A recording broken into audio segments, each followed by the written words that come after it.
Second feature of living organisms is reproduction. Reproduction results in increase in number of the same type of species. The cats will reproduce cats, the dogs will reproduce dogs, and the human beings will give rise to their babies, and the young ones will be similar to their parents. In the case of multicellular organisms, progeny is more or less similar to the parents.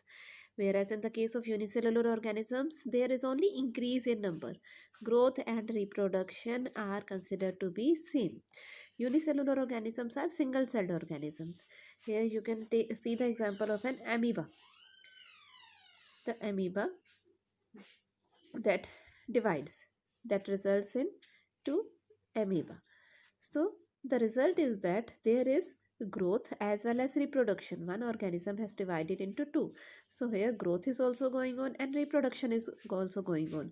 So here in the lower organisms or the unicellular organisms, we cannot differentiate between this is growth or this is reproduction. Growth and reproduction are one or the same terms. They are considered to be same. Whereas in the case of multicellular organism, what happens in the case of higher plants and animals, growth and reproduction are mutually exclusive terms.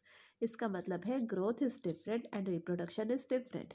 पहले body में growth होगी, body will attain a particular level of growth that is termed as adolescence period, and after that the reproduction will start. So जब तक body में physical growth हो रही है, तब तक reproduction process is slowed down.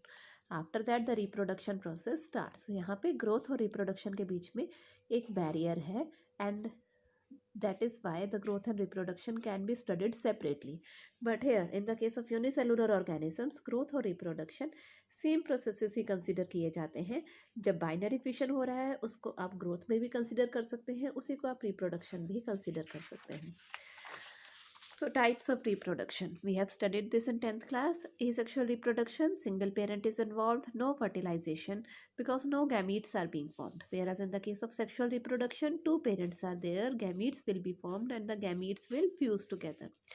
Asexual reproduction in algae and fungi, they reproduce by production of spores. Yeast and hydra, they reproduce by budding. Planaria, it reproduces by regeneration. So there are various mechanisms of asexual reproduction. So why reproduction is not the defining feature of living organisms? हम reproduction के basis पे क्यों नहीं consider कर सकते हैं that this is the living organism and this is the non-living organism? Because in this feature of reproduction there are some exceptions. So many living organisms are there which do not reproduce. For example, mules are there, sterile worker bees are there, infertile human couples are there. They do not reproduce, but even then they are living organisms. That is why reproduction is not the defining feature of living organisms. Mules are made by the cross between the male donkey as well as the female horse. So donkey and horse, they are having different chromosome sets.